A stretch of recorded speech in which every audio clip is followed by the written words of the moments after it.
Hi, I'm Shana Meyerson with the Yoga of War podcast. Here today, even though you can't see him right now. Oh, there he is. Here today with return guest, IDF Lieutenant Colonel in the Reserves, Ihab Shlayan. Did I say it right this time? Now it's my real name. Ah, perfect. Straight from church and looking, I should have worn my formal wear, looking very nice over there.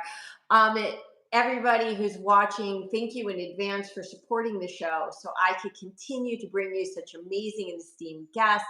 Details are pinned in the comments below. Israel and the Jewish people have been absolutely blessed with some incredible, vocal, and powerful Christian Zionist allies who have proven to be absolute heroes since the Hamas terrorist massacre on 10/7/23. While so many people have lost sight of their Judeo-Christian values of condemning terror, defending justice, and loving one's neighbors, others have heard the call loud and clear. Influencers like musician John Ondrasik from Five for Fighting, news commentator Erin Molan, ambassador Mike Huckabee, and TV host Dr. Phil, to name just a few, reach millions of people a day with their message of Christian unity with the Jews and the Jewish state.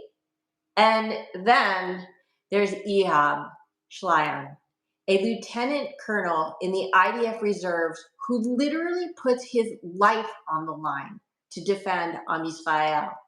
A native Israeli, as a Christian, Ihab was never required to serve in the IDF, but his love of country not only compelled him to serve, but to rise up to become the highest ranking Christian officer in the entire Israel Defense Forces.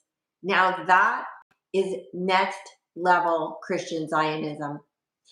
Ehab, sorry that we're having some troubles with the Wi-Fi. Hopefully he'll pop back on. Ihab Shlayan is a lieutenant colonel in the Israel Defense Forces Reserves and one of the most prominent voices for Christian Aramaic identity in Israel. Over a military career spanning 24 years, he served in both combat and security roles, becoming, as I mentioned, the highest ranking Christian officer in the IDF. In 2012, he founded and continues to lead the Forum for Christian Enlistment, also known as the Christian Voice or Voice of Israeli Christian Eagles, to promote the enlistment of Israeli Christians into the IDF and to advocate for greater Christian representation in national and local institutions. Raised and still living in Upper Nazareth, Shlayan belongs to the Aramaic Syriac. Did I say that right? Syriac? Christian community, preserving the use of the Aramaic language and cultural traditions alongside his public and military service. Ihab, thank you so much for coming back on the podcast. And thank you so much for your service. I'm going to hope that we have a better connection result than we did last time we spoke. That's what I hope so. Let's hope the Wi-Fi gods shine down on us today. So to start off, my first question today is, you are both a very, very proud Christian and a proud Israeli. Can you talk to us about the roots of Christian Zionism and how central is it to your identity? Thanks for everybody here with us who sing this show. You know, I'm so glad that the West and the US are looking for the Christian now to hear our voice. Because when you're asking me what the meaning of Christian Zionism, or what about us as a Christian who serve in the army, believe in Israel, believe in the Jewish people. So when I read the Bible, in the Bible said that God bless the Jews, God bless us. So when you ask myself what I am, what my religion, that's first of all I'm telling you, I'm a Christian Jewish. Okay, when you say I'm Christian Jewish, why is that? Because the Christianity started in the 100th century. That meaning that in the beginning, Jesus, he didn't say that he started a new religion. He said that he will continue the Testament. He will continue the Tanakh. So I believe that we are as a Christians, we need to be together with the Jewish to protect this land. It's the holy land. So in my dream or my vision, I want all the Christian here and all the dimension. I don't care if you are Orthodox, Catholic, Baptist. I don't care. If you are Christian, you need to be united with the Jewish people to defend our land. So if there's not Israel, we won't be here. I said it in the last broadcast. Also, we are as a Christian won't be here. Look around us. What happened to the Christian communities? The Christian in the Middle East are disappearing from there. And the only place or the only land that the Christians still living here in free religious freedom, praying, working, it's only in Israel. If there's any place that you can say to me that in the Middle East that the Christian live better than than Israel, just tell me, I will be there. Just believe me, this is the place. Jesus was here. He came here to Israel. He blessed the land. So we need together to pray for this land and to protect us from every enemy.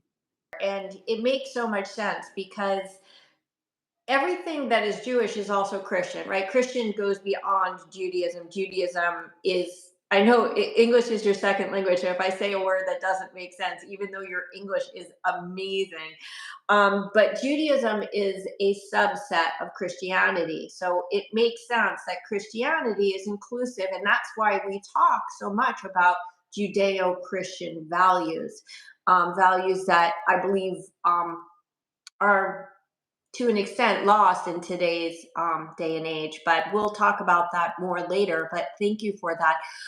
Were the Aramaeans the first Christians? Like where in the timeline of history of Christian history, where do the Aramaean Christians fall in the Syriac Aramaean specifically? And that Jesus wasn't Aramaic. He born in Judaism in Bethlehem. But Jesus, he pray in Aramaic. You know, when I ask the priest, tell me why Jesus, the Jewish a little bit was against him. He say to me because Jesus, he pray in the Bet Knesset in Aramaic language. So the Aramaic language, it was, you know, it's the people language. You cannot pray in Aramaic in the Knesset, in the Bet Knesset, or in the churches, let's say. But after that, there was a dimension in the Jewish. They start praying in Aramaic because they understand that the people don't understand Hebrew. You know, Hebrew at the beginning, it was the language of the pray. It's the language with God. This is what they say. So when you ask, you know, the Pope say to Netanyahu, the Benjamin Netanyahu say to him, when Benjamin Netanyahu say to the Pope, Francisco, he say to him, Jesus spoke Hebrew. So the Pope say to him, no, Jesus spoke Aramaic and also Hebrew. So a language, it's the Bible. It was written in Aramaic language, and after that, you know, with the Greece and every language is here, and also the Arabic. So now we are living under, let's say, Arabic occupation.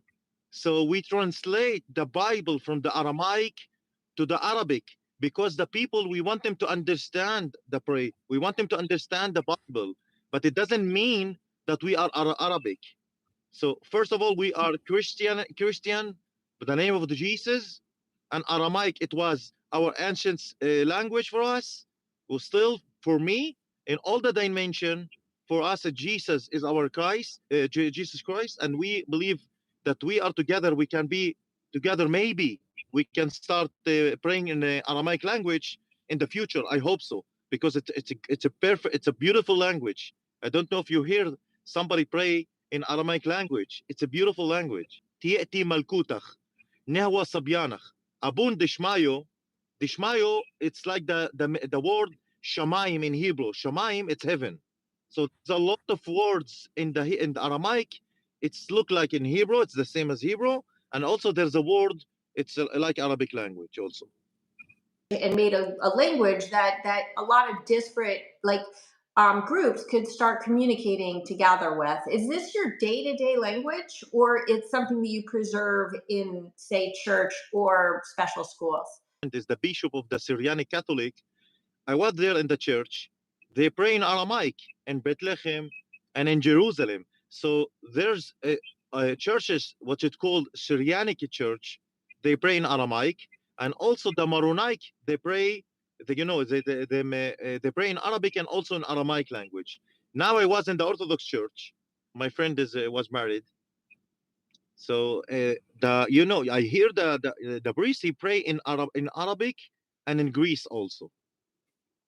It's a lot of dimension here in Jerusalem, in Israel, a lot of languages, Aramaic, Arabic, Greece, Hebrew also they pray. So I hope there will be one language that united all the churches. I hope so. What language in your community do you speak on a daily basis? Is it Hebrew? Is it Arabic? Is it Aramaic? What is your day-to-day language, not praying? Hebrew language start being most familiar most language that we are talking in the days. But in our houses, we can speak a little bit Arabic. But meanwhile, if you're asking me in 5 or 10 years from now, also the Christian will speak only Hebrew, and the Arabic language will disappear. I think so. Is more a function of your religion or your nationality? How we live in our life. I don't think there's a connection with this with the religious, but if you go back in the Bible, Jesus all the time there was a verses that he say about that Zionism. He pray for for the wives and the girls. They say to them, "Oh, your Bnei Zion." So in the Bible it's said Bnei Zion, but when you ask me here, and our enemies around us, they prefer to say that they are Jewish and they are Zionism. So around us or the enemies, they're saying all the time, we are not against the Jewish, we are against the Zionism. So for me, if you're asking me what the meaning of Zionism, and if you ask a Jewish what the meaning of Zionism, they don't know. This is what I believe. But if you're asking me, all the time I say to the member of the Knesset, I ask them, do you believe in Zionism? Or you want to be sitting on your chair and do nothing, just get your money? So if you believe in Zionism, be with us. So now I believe that Zionism, the meaning of that, it's our way in believing and to be, to hang, to be in this land and protect our land. This is what I believe the word Zionism, and this is the day life of our way. When you say Christian Zionism, it's not that we are being Jewish. Okay, but you cannot say a Christian and Jewish or Muslim and Jewish, but you can say Muslim, Zionism, Muslim. So when you say Zionism Muslim, he believe in Israel, he believe in Jerusalem, that is the capital of the Israel. This is our way that we believe in that. And if you're asking me if I'm calling myself a Zionism, I'm saying to you, yes, I am Zionism. And I believe in our land. I start reading the Bible, then I understand that there's a Zionism in the Bible as a religious. But now because I'm living here in Israel, so I believe this is my flag, as you see. It's an Israeli flag. It's on my car. And another thing, as you see, I have a Christian flag. So I'm asking everybody, do you think that Christian in the Middle East can hand or take this flag with a cross and go around the countries, in the Arab countries? No. Only in this flag, only in this place, in Israel, just in Israel, we can take this flag with us and we can take a cross with us with no fear. So if this is the meaning of Zionism, I will be the first Christian Zionism here in the land. And thank God for that. You want to explain the flag? When I joined to the army or enlisted to the army by the year 2000, I saw the Muslims, they got their flag, the green flag, the Jewish, the Israeli flag, the Druze, they have their flag, the Cherkessim, they have their flag, the Bedouin, they have their flag. Only the Christian soldiers, They don't have any flag to use it. In the 2012, when I established the recruitment form, I wanted to use one flag. We didn't have any Christian flag. All the dynamic, the dimension in the Christianity, there's a lot of flag. The Catholic, they got their flag, the Orthodox, the Anglican. So what a flag I can use? So by the year 2020, still I was in the army. I took those colors and I say I want to unite all the Christian dimension in one flag. So I will explain that. First of all, the merge of two colors, they have a meaning. Every line they have a meaning. So I will start the first of the merge of the flag. The red one and the yellow is the Aramaic flag. When Google Aramaic flag, you will see that there's a red one and an eagle in a yellow. So this first, it's talking about the Aramaic flag. It's also talking about the Byzantine Empire, because the Byzantine Empire, they have red and yellow also. The yellow and the white, it's the Vatican. It's the West dimension, what they say. And the white and the blue is the Orthodox. So as you see here, all the dimension in the left side. About the triangle here, if you write Christian flag, you will see that in Brooklyn in 1897, somebody was designing a flag. It's look rectangle with a cross inside it. So I took it and put triangle, and it say this one is the holy triangle, and the cross inside, it's a cross at the red. It says the blood of Jesus. The blue one is the baptism, and all what you see, the white one is the pure of the Christianity, the pure of Jesus. And here, as you see, it's Saint George. Saint George was a fighter, because I want to say for all the Christian, we are fighters, we are soldiers, we are the Christ of soldiers. So as you see here, it's all the dimension in one flag, and every colors alone of them, it says something. The red one is saying the blood of the Christian who died. The yellow is the restoration of the Christian. In Easter we got the eggs. We paint them with yellow. The white is the purity of our Christianity, and the blue is the baptism. And you can see it now. And also, the white with the blue is Israel flag. Yes, I created this flag. I designed it, and I took them to the to the Israeli government, and also to the bishops. They say for me, "Wow, it's a great flag. We now use it. I start using it in the army. So all the Christian soldiers, they're taking this flag and going, in the army with using it. I didn't think that this flag will be, in the civil spirit. So now I see that all the civilian taking this flag and using it in every domination and everything in the day life. You can see Christian using this flag uniform, the army uniform. I have the patch here with the flag of Israel and our flag together. Well done. It is so amazing. Thank you for sharing that.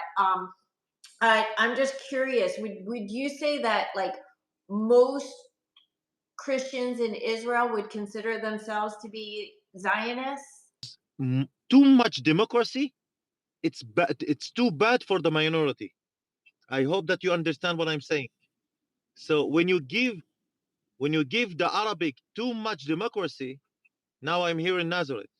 So Nazareth, who's the majority, as you know, it's not the Christian anymore. It's the Christian here. It's only 22% Christian in Nazareth. So who control the area? The majority are the Arabs, what is called the Muslims. So when they are control here the area, so the Christian all the time they're afraid to say their word. So the Christian it's prefer to say that we are here as it's look like the UN, that the Christian here we sit alone, we don't have any problem. We won't want to say that we are Zionism. We don't want that we are supporting Israel too much. Please, just we want to sit here because we would not want any problem. So why that? Because if you go to the police now and say to the police, please protect the Christian, what can the police say when you say to you that we are in democracy country? Everybody can say whatever they need, whatever they want to say. and the Christian here are afraid. The Christian, he said that we better immigrate from here or go to the cities where is a Jewish there. I hate it. I hate it. I don't like it. I really want the Christian will be, let's say, go back to that in the year of 2000, the Christianity will here majority, but I don't know. And you when you go to the West, and also the West, there's a majority of Arabs, Muslims, for all of those from immigrated from the Arab countries. So, so when you ask the Christian here if they want to say that they are Zionism, they will say to you, no, we are not, because the country is still not supporting us. They are not giving us what we need to God. And I hope that we can talk about my 5 demands from the Israeli government to support the Christian to be part of the Israeli society, to be part of the Zionism in Israel. So I hope that we have a time to talk about our 5 demands from the Israeli government. Obviously, I mean, not for everybody, but Israel has what's called a coalition government. For those who don't understand, it means that you don't vote for the, like, nobody votes for Netanyahu. You vote for a party. The party leader forms what's called a coalition of forces, and that becomes the coalition government. Now, a few years back, I think in 2019, perhaps, there was a very interesting coalition that formed literally just to defeat Netanyahu that included the Muslim Ram Party, which has some obvious conflicts of interest. So that was very interesting and short-lived. So because, as you said, and I've made this argument as well, Israel is overly democratic. I mean, you have like 30 parties on the ticket, and somebody might get 1 vote, and somebody might get 30 votes, and you cobble this together. Ihab, do the Christians have a party? Well, let's start that. Do the Christians have a party? So when there's elections, is there a Christian party that people can vote for? If you want to be a member of the Knesset, you need to get 150,000 election or somebody who say that we need this person. So now a Christian here in Israel, it's maybe more or less 80,000. So as a Christian community, let's say we are going with a Christian party. I don't believe the Christian party will be part of the Knesset. I will be for you. I want to say for sure for you that maybe I want to be a member of the Knesset because I want to support the Christian here in the Israeli society. I hope so. I'm still waiting for the Jewish parties to say to me, "Yeah, come with us." But if not, maybe I will get a Christian party. But if I've got a Christian party, I don't think that I will be in the Knesset. That you will need to understand that. And the Christian party, I need to be with with the biggest party like the Jewish party. We are together. We can be in the Knesset inside it. Certainly there are Jewish and maybe Druze. I don't know all the politics that would also be interested in joining a coalition that would allow you, if it were your party, to be able to be in Knesset. I know that you're very active in politics, and that you told me that you have been trying to procure basically an advisor role for you or for someone else to represent the Christian community towards the foreign ministry, correct? First of all, I'm telling you, this is not my dream to be a member of the Knesset, because now I'm working in an electricity company.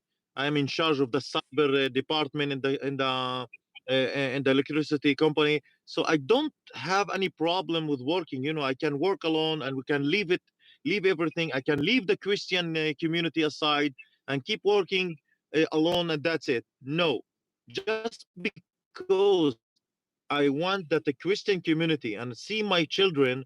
I don't want them to feel afraid as they're now as the Christian community here in Israel. I want that the Christian community will be part of the Israeli society. But still, I'm telling you, you need to know that the Christians are not optimistic. They're saying that the Israeli government won't support with our 5 demands. I call them the 5 demands. We will talk about them, and you will understand, and all the viewers will say, wow, Ihab, it's saying the truth. How come Christian will say that they want to be part of Israel? How come they will be saying that they want to be Zionism when the Israeli government has not given us the minimum of our demands?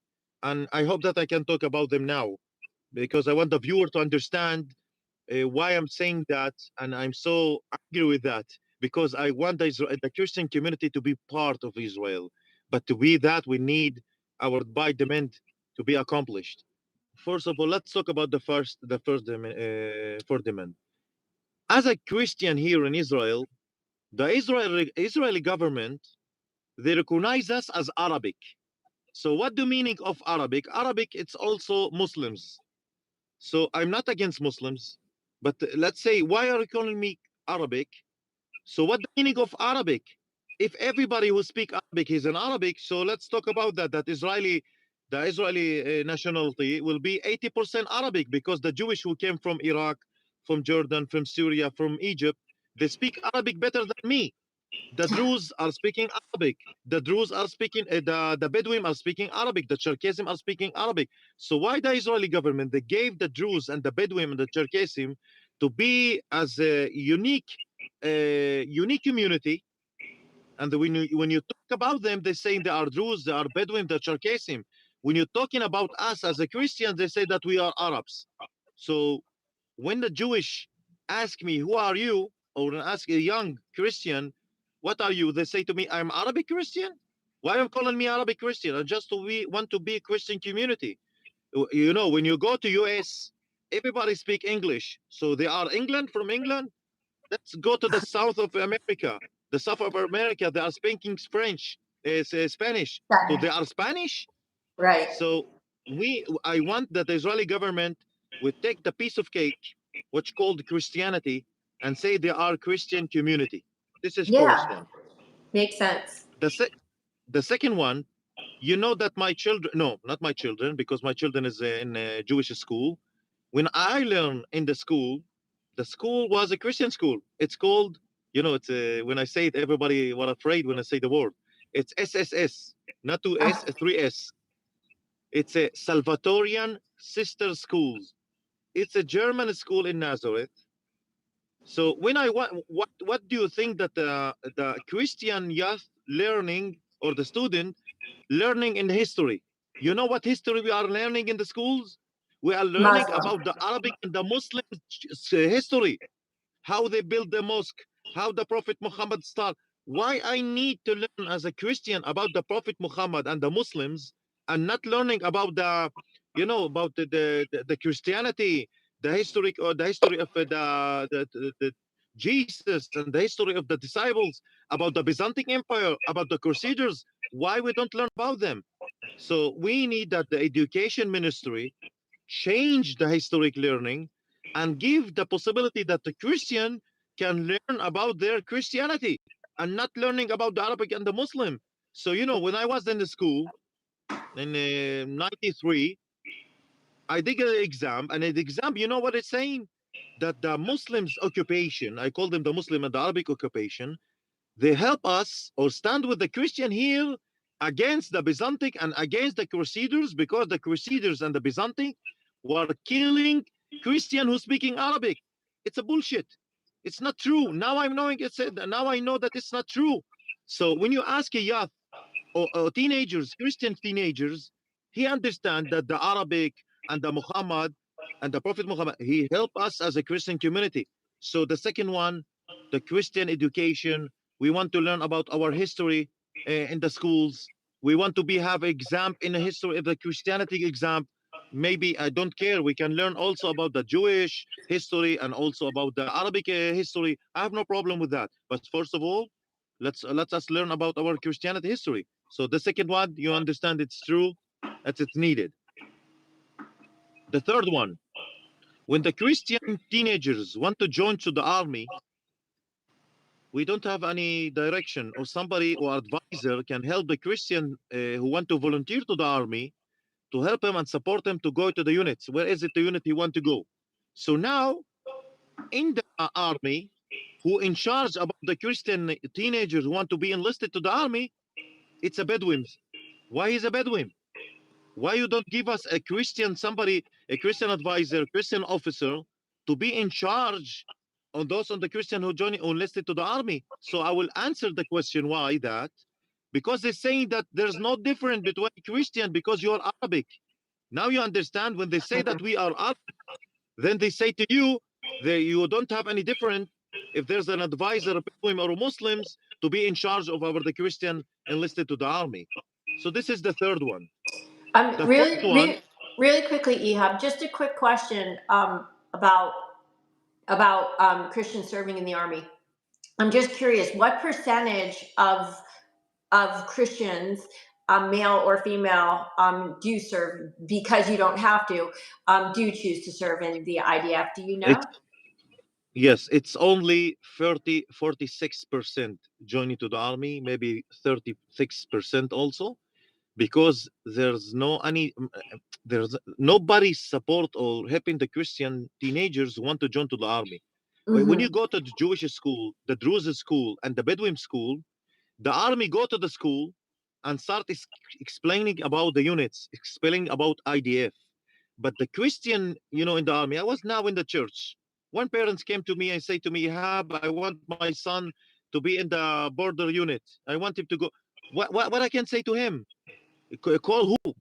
To call the Bedouin who in charge about the Christian? The Bedouin won't answer.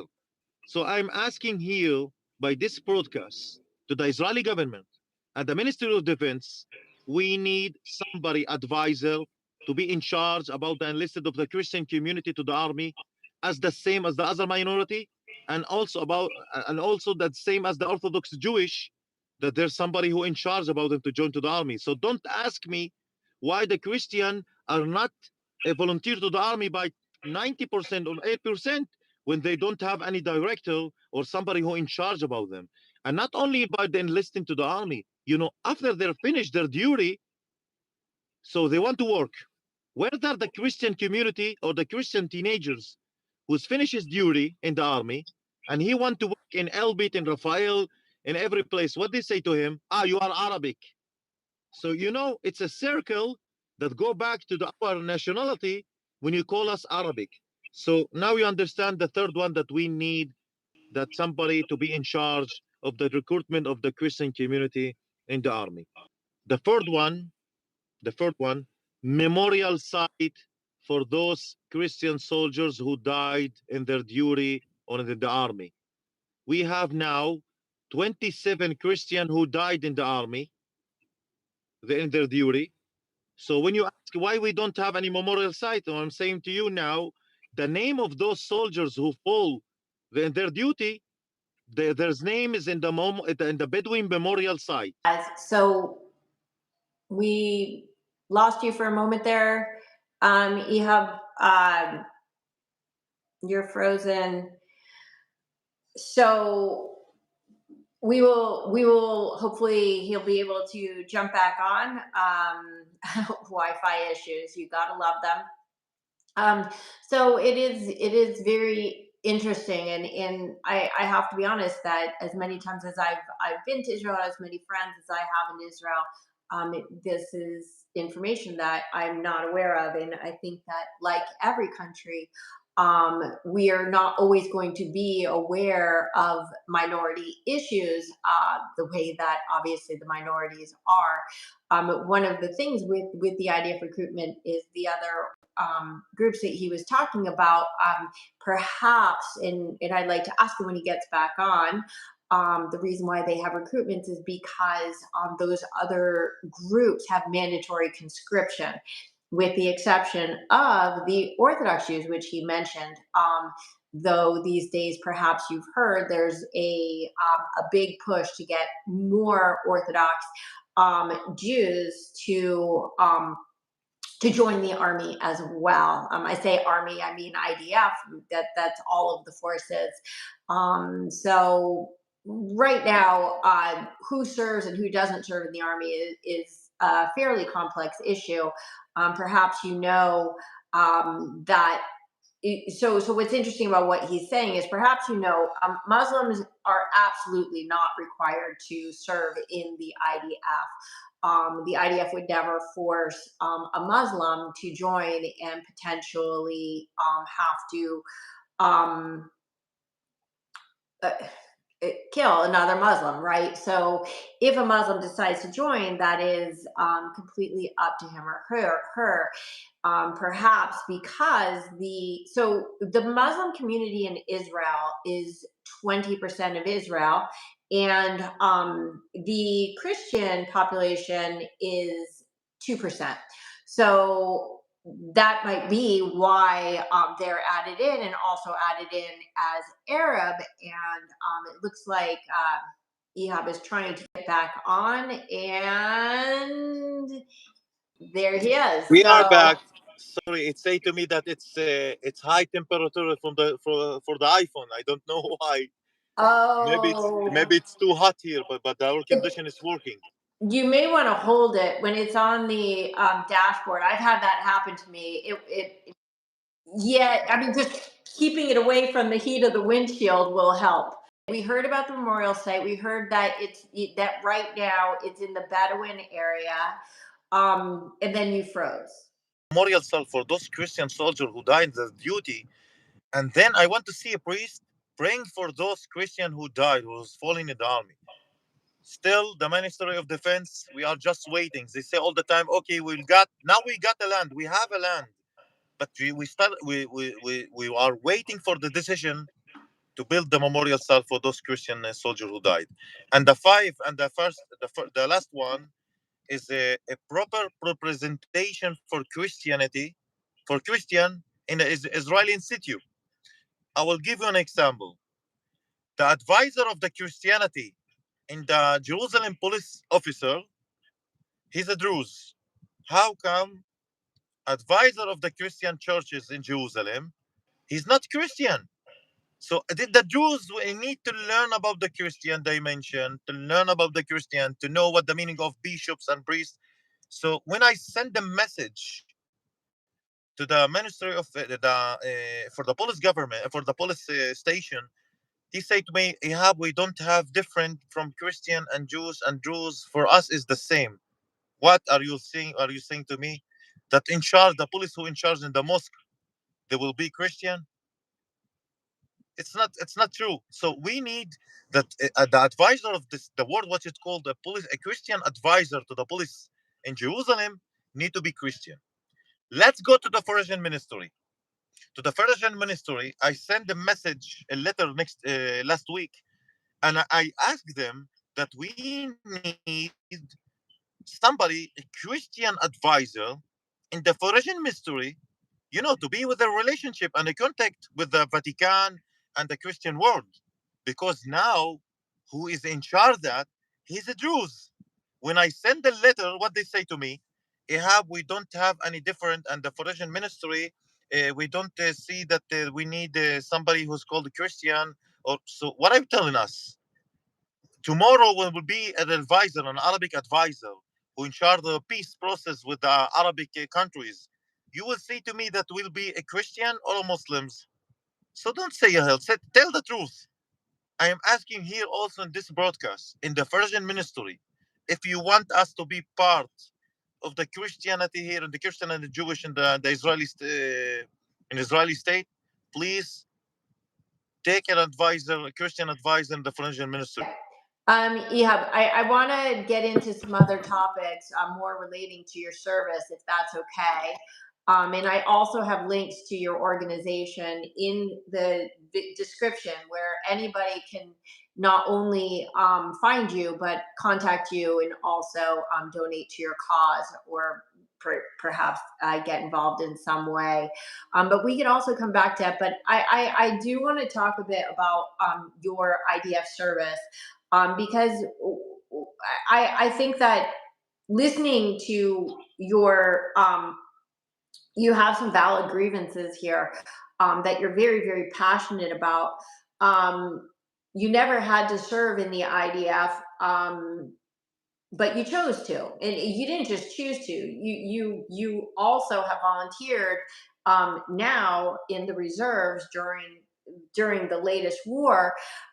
So why did you decide to join the IDF? So I'm asking myself, why I'm not going to the army? All my friends are going to the army, to the IDF. They, they must go to the army, but me, I wanted to join to the army. So when I went to the IDF and asked them, I want to join to the army, they say to me, why you need that? Because you don't have to. I said, oh, no, I want to protect our country.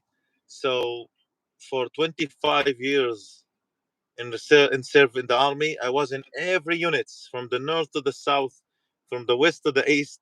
I was also in the Navy, the Israeli Navy, and in the armored units. In every unit I was. So I cannot explain or let's say to talk about my rules, because it's a classified position. But I'm telling you that I help in IDF in every places that in the world. I did a perfect work rules, and I'm glad with that, because with the economy, still I'm in reserve, as you know. I'm still in reserve, and all the time I'm there. And going to my unit and supporting my do whatever it's necessary to support our IDF and support the Israel country. So I cannot explain, I cannot talk about that because I'm still in reserve, as you understand. But it is part of me. IDF now is part of me.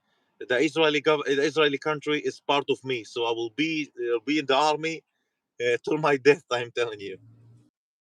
This question of, is criticism of the Israeli government anti-Semitic, or is it even anti-Israel? And the answer is no. You're a very proud Israeli, but there are some issues with your government. I'm a very proud American, but of course I have issues with my government. I live in Los Angeles. I take it out on X with Karen Bass, my mayor, every single day. But do I love Los Angeles? Yes, I love Los Angeles. So people have to understand the complexities of what it means to cross the line, because just saying Israel has some issues is neither anti-Semitic nor anti-Israel. In fact, show me the country that doesn't have issues, because I'll move there in a minute. But Ihab, I have a question.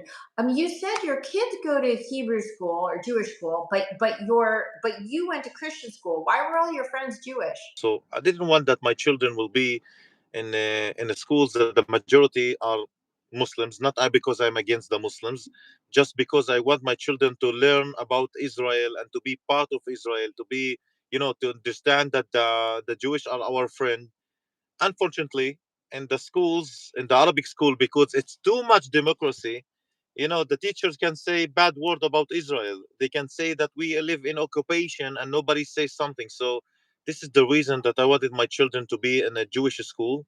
I'm happy for this decision, because I see my children, my son is 16 years old, and say to me, Father, I want to join to the army. I want to fight. I want to be part of my friend are going, to doing exam to be first in the IDF, and he want to be part of them.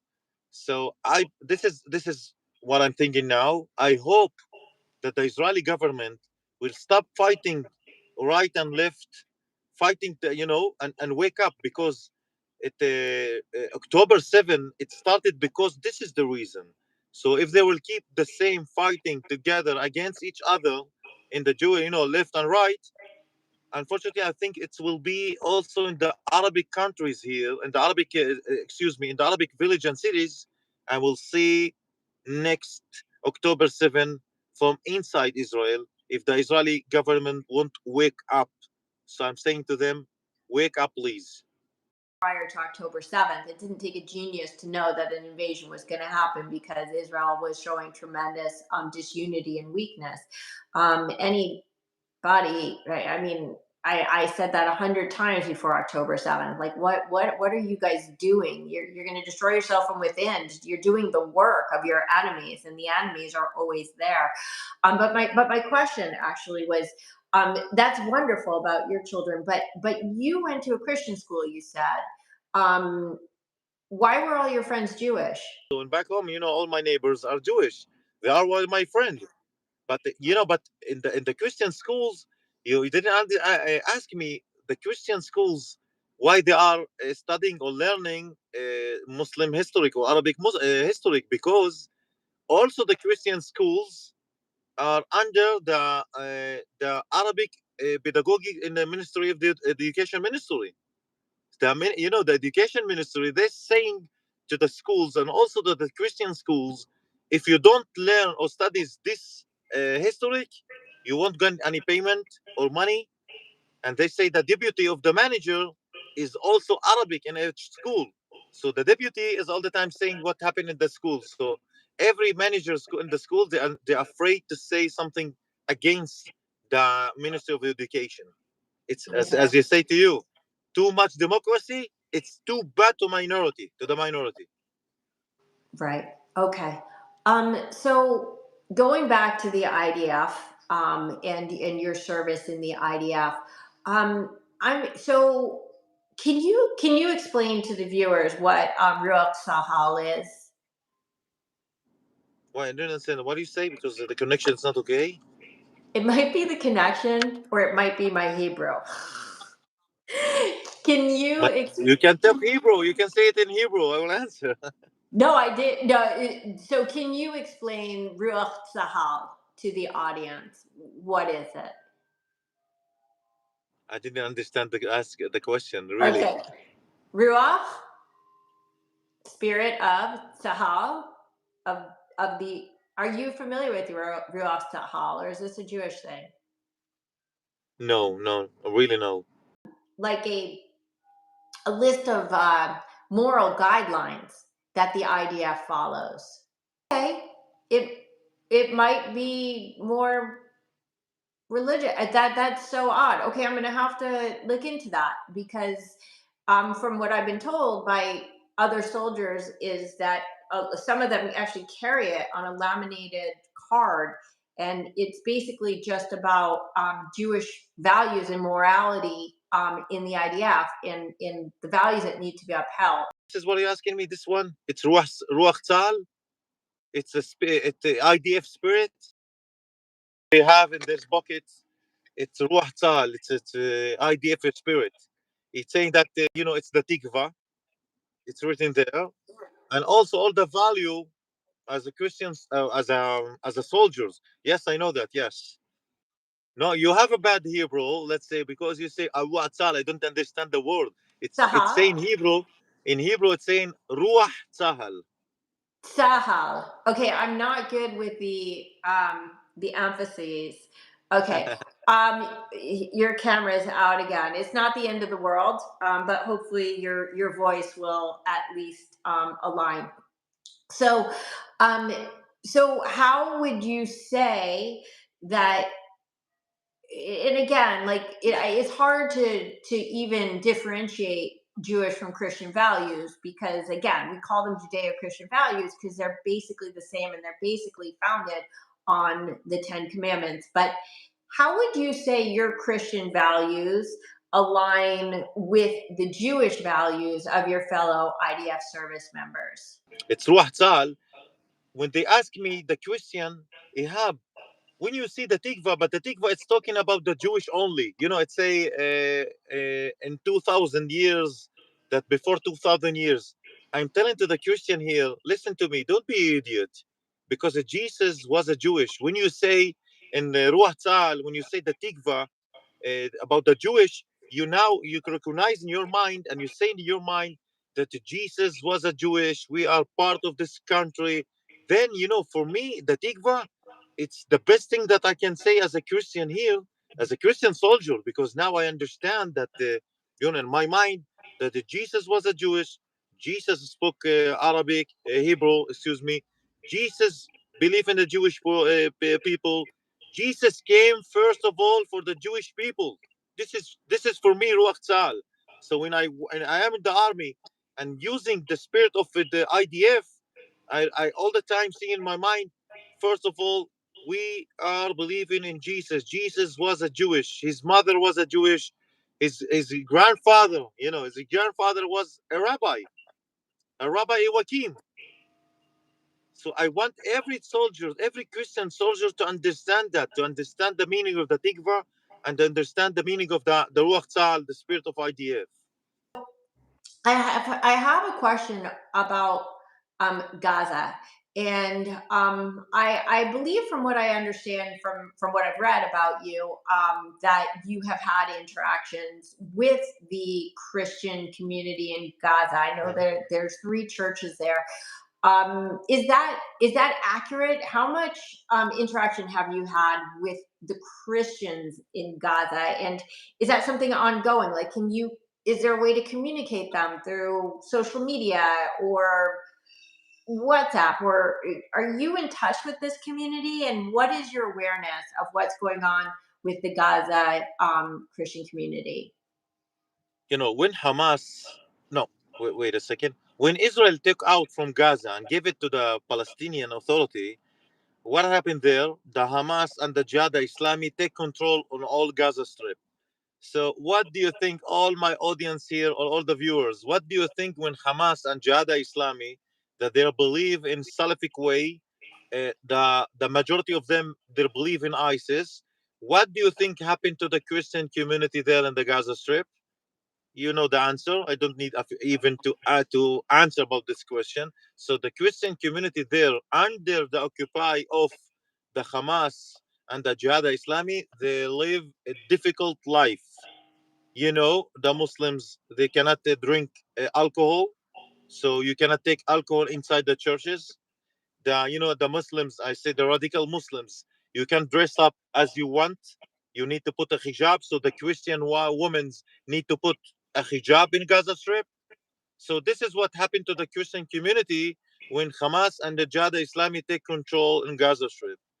During the war, because I was in the IDF, and all the time I was connection with the priest in the Holy Land. It's called the Holy Church in Gaza Strip.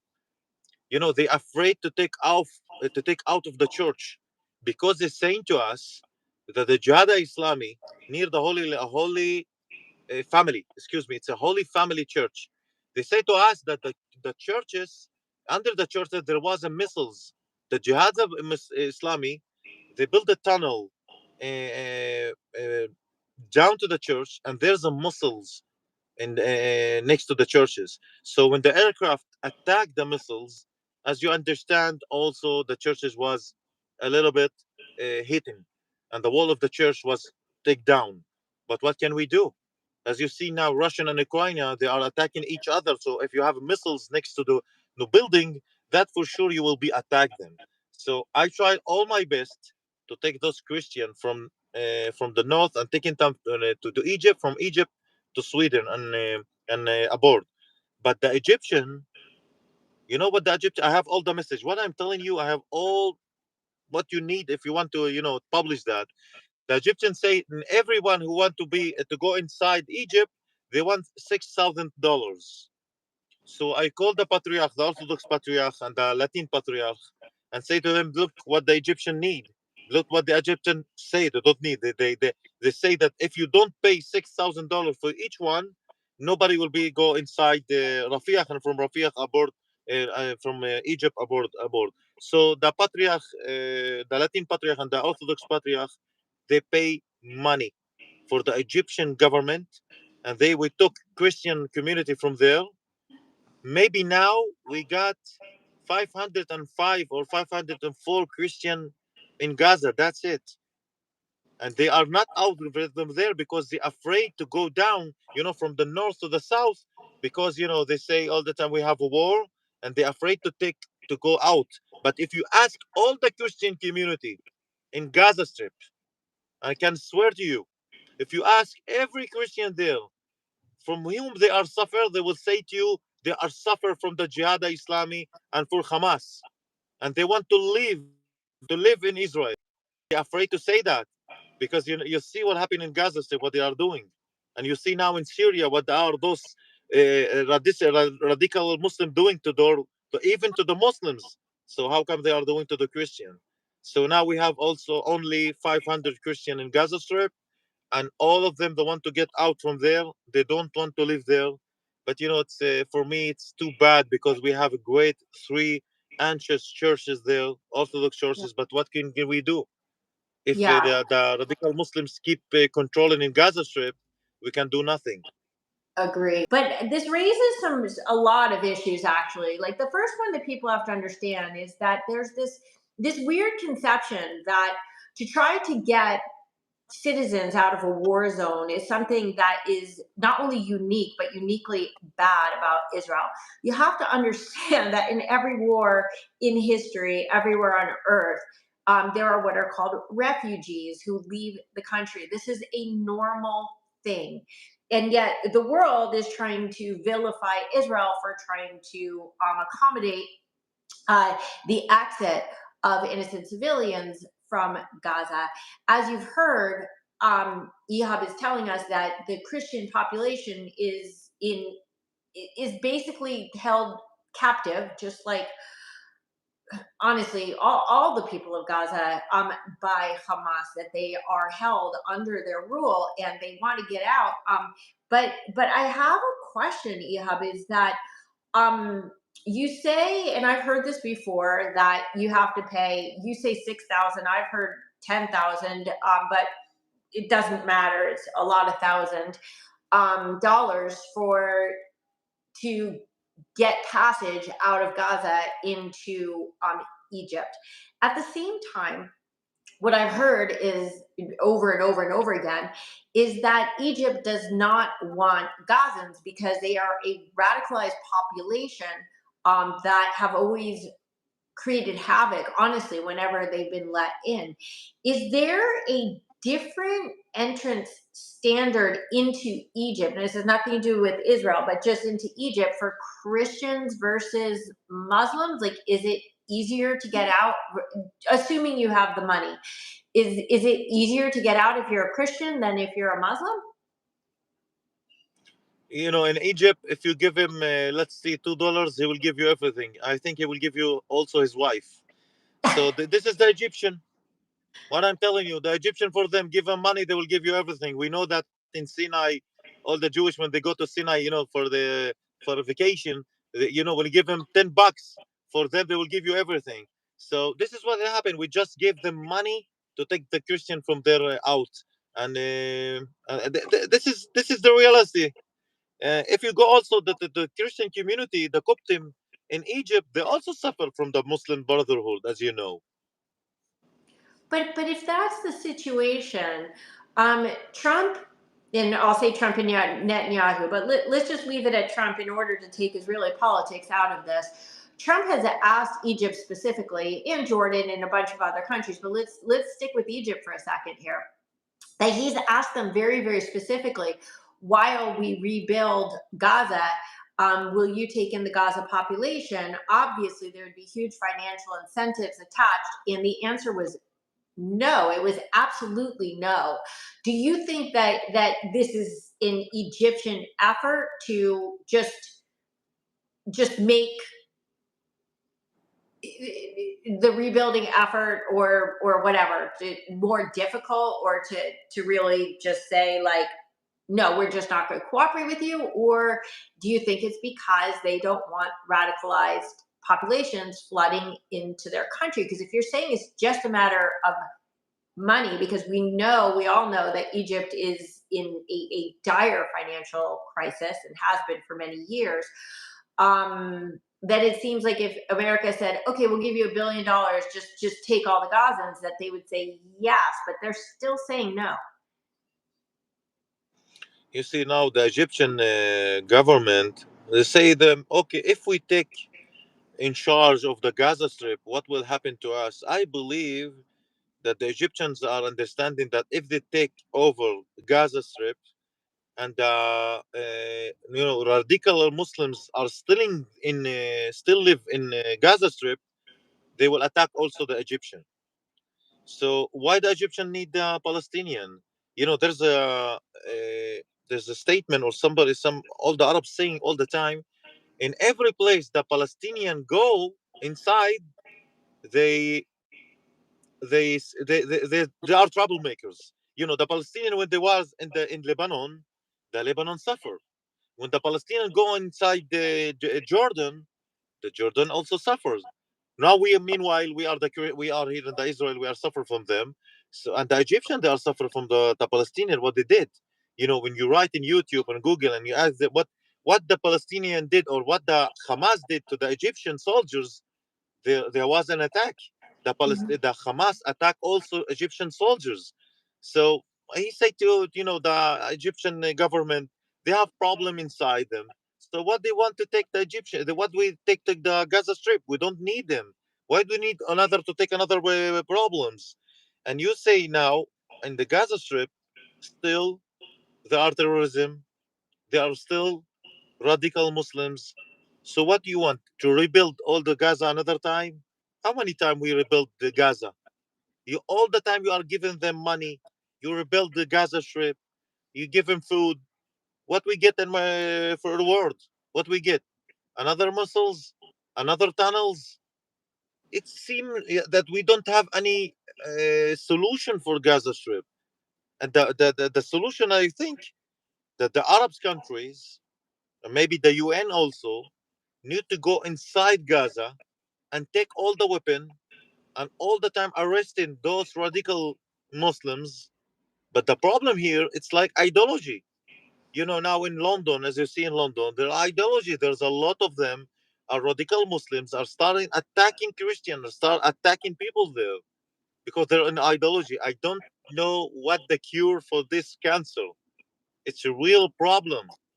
I don't know. I hope that the government, maybe also Trump, have a solution for them. If you don't put any army soldier there, you will still taking missiles from them.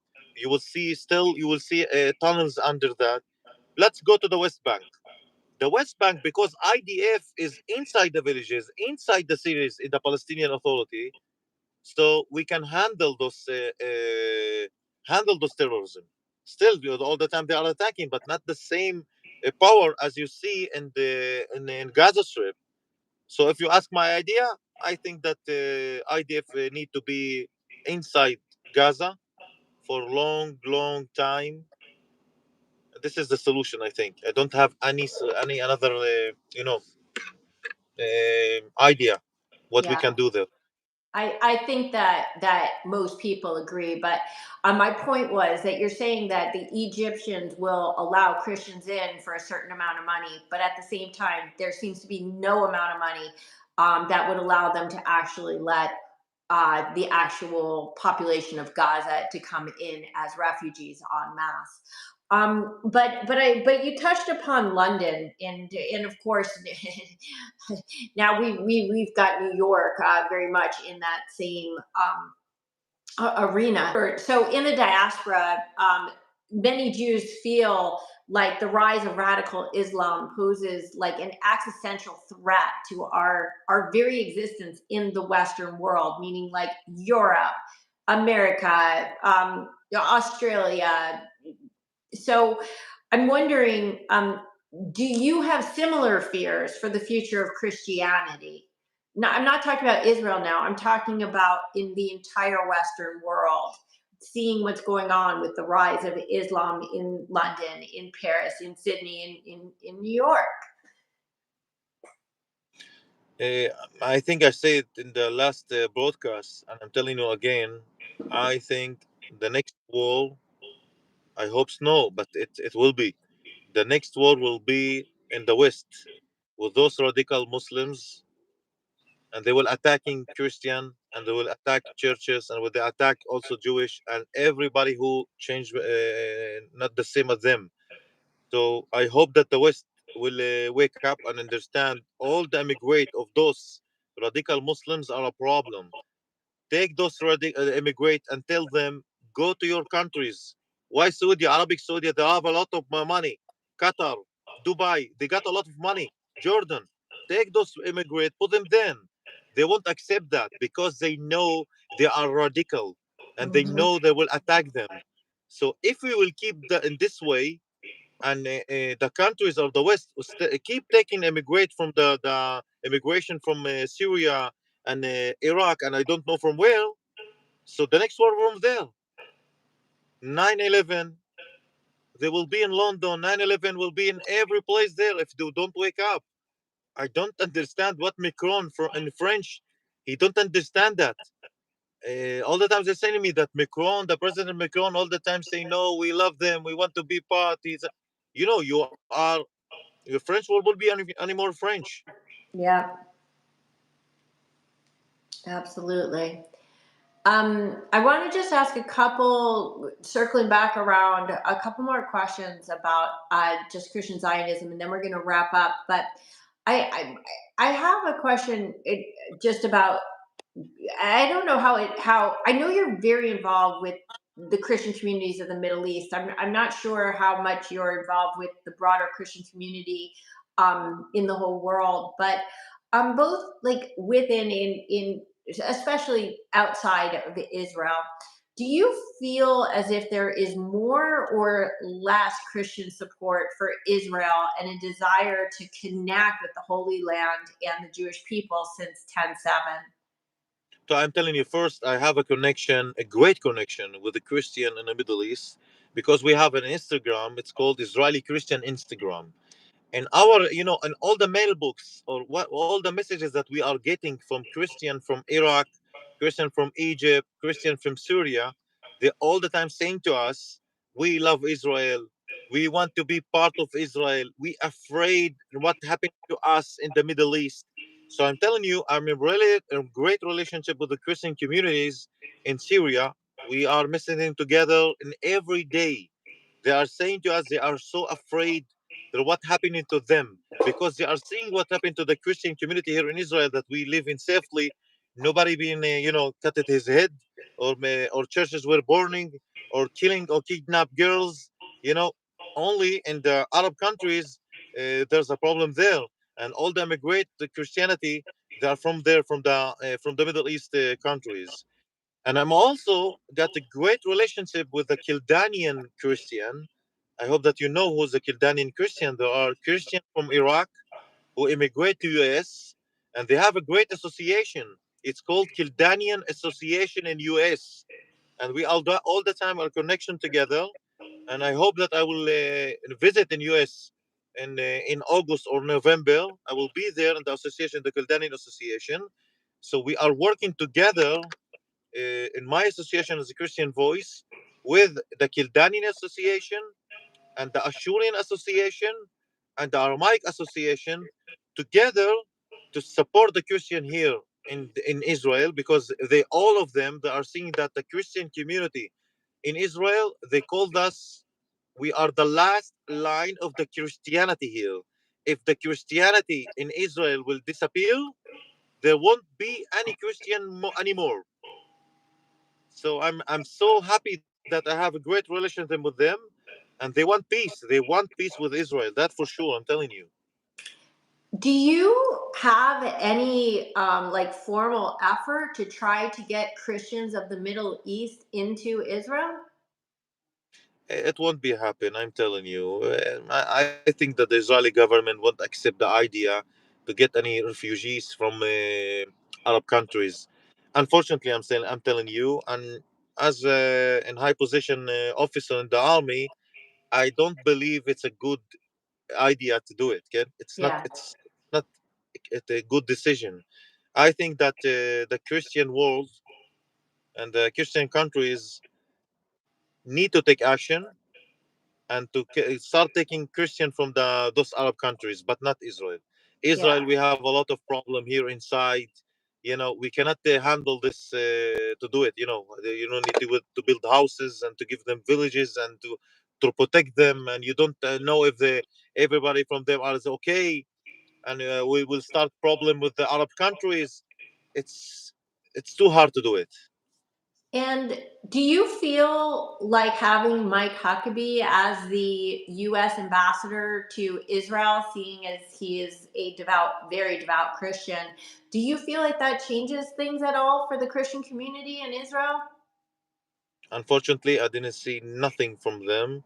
I'm asking the ambassador, the U.S. ambassador. I want to meet him with all my clergy and my association to start talking about the Christian community here. But unfortunately, I don't see nothing because I see their support for the Israeli government, to IDF, and to the Druze community. I'm telling you. They are supporting the Druze community. I like that. I'm happy with that. But I hear any word from all the Christian association. Also, Kofi, Pastor Hagi, Christian United for Israel. He's Mhm. supporting Israel. I like that. But I send him a message. I send him an email. I start talking. Let's work together. Let's do together. Support us. And nobody answered. So how come? The Christian here say to me, "Hey, how what we can do?" All the Christian world, they don't ask. They don't know about us. Mm. It's like a Christian community here in Israel. For them, we are disappeared. Yeah, I think that a lot of the Christian advocacy for Israel is more biblically than like humanity focused. Meaning, I don't think that their concern is about the Christians in Israel, but rather than fulfilling a biblical prophecy. Does that make sense? I'm sorry about all these technological glitches. This happens a lot with YouTube Live, unfortunately. He's coming back on, and let's go ahead and try to finish off this show. It's been amazing to hear this. There he is with a picture and everything. This is what he looks like. This any last word? Yeah. Oh my goodness. Okay, we're gonna go ahead and wrap this up. Before we do, Ihab, is there anything that you want to add about the future of Christianity in the Middle East, or anything that you would like to add before we wrap up? Word. Please go back to Jesus. Start believing in Jesus. Start going to the churches. Start praying, because just this is the reason we are start losing our countries, because those are Christian in the Christian world, they are not going to the church on Sunday. They are not praying anymore. I think so. So this is the reason you are losing your land. Go back to Jesus. Believe in Jesus. Believe in Israeli, also in Israel country. So you need to understand that the Christian and the Jewish need to be together. This is the only way that we can win the wars. I don't like to say the word war, but this is the only way that we can live here in democracy and live safely, if just we are united as a Christian and Jewish together. And that's it. Thanks a lot. I actually agree. I feel like a lot of the fraying of society these days is largely a function of a crisis of faith. And I think that as Jews, as Christians, the more that we return to literally like the word that we've been given, which is one of peace and loving thy neighbor, the more we come together, the more we can save not just Israel, not just Western civilization, but truly humanity. And I do want to say, Ehab, into you and into all your fellow Christians in the IDF, the amount of appreciation that I have like cannot be put into words. I know you do not need to serve, and so my respect, kol hakavod, as they say, for you and for everybody in your community for being a part of this community. Before we wrap up, one last question: what does Am Yisrael Chai mean to you? We will win. Am Israel Chai. We will win. That's right. That's right. Am Israel Chai. We are together. Am Israel. It's not only the Jewish. It's all who believe in Israel and who is the part with Israel. And we are together. Will be Am Israel Chai. We will live here to the end. Thank you so much. Ehab, thank you for coming back for this second and very special conversation. Despite the technical glitches, I think your message came through loud and clear. So thank you so much. Thanks a lot. Thanks you. Bye bye. Bye.